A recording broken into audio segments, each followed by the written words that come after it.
Chapter 1. Before the doors even opened that morning, there was a line wrapped more than halfway around Cowboy Stadium. Hundreds of people standing patiently, quietly, in the cold, damp air. The monolithic arena, the home of America's team, was the only place around that could accommodate the thousands of people who wanted to be there. Plenty attending knew the man being memorialized that day, but most didn't. Some had read his book or seen him on television. Some had only heard of him after his death. They'd seen news reports for days, on what seemed like every channel, and had emailed friends and relatives they thought may not have heard yet. Families traveled from 3 states away. Men missed work and took their boys out of school because they thought it was important. To honor a man, to send him off the right way, to commune with fellow grievers, friends, and strangers, they came out that Monday, February 11, 2013. The doors wouldn't open until 11 o'clock a.m., but some people showed up at 8 o'clock, undeterred by the long wait. The morning was gray, thick with a fog, and it matched the somber mood in the air. When the attendants at the giant glass stadium gateways did finally open them, the crowd streamed in smoothly, silently, for hours.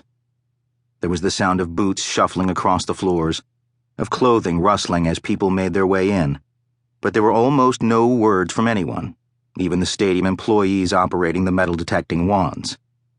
And while almost nobody spoke, nearly everyone felt some kinship, some sense of unity despite the tragedy that had brought them there that day.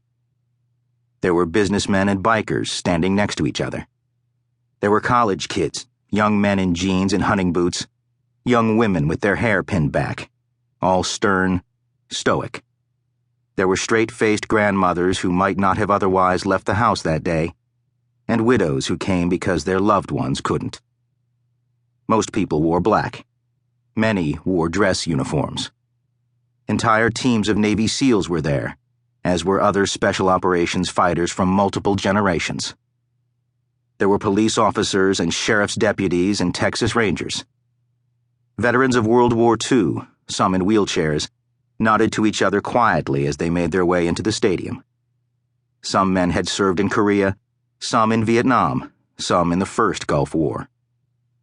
There were many servicemen who had never served during a war, and many civilians who had never served at all, but they all felt compelled to come.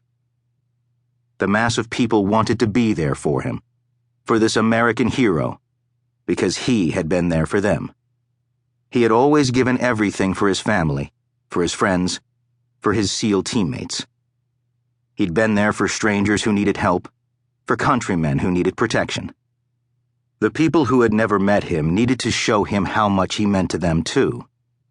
They needed to make a statement, to honor something bigger than themselves. They came out because they agreed with what he stood for, what he lived for, and both what he was, a loyal family man, a fearsome combatant, an outspoken patriot, and what he symbolized, an American with American ideals. These past few years have been rough for so many people. Nobody can remember a time when there has been such uncertainty in this country, such serious doubts about the future of the United States of America. So much of our collective recent past has been defined by gridlock, disagreement, disingenuousness, fears of all kinds. There have been drastic social changes, fundamental policy shifts, economic struggles, and that sustained residual dread of terrorism. Even sports, what used to be an escape from the seriousness of life for so many people, has been filled with stories about cheaters and scandals and fallen demigods who once seemed pristine and sacred. Now no sports page would be complete without the words testosterone or concussion, and a quote from a press conference somewhere in there. So many Americans have been searching, grasping for someone, something to believe in.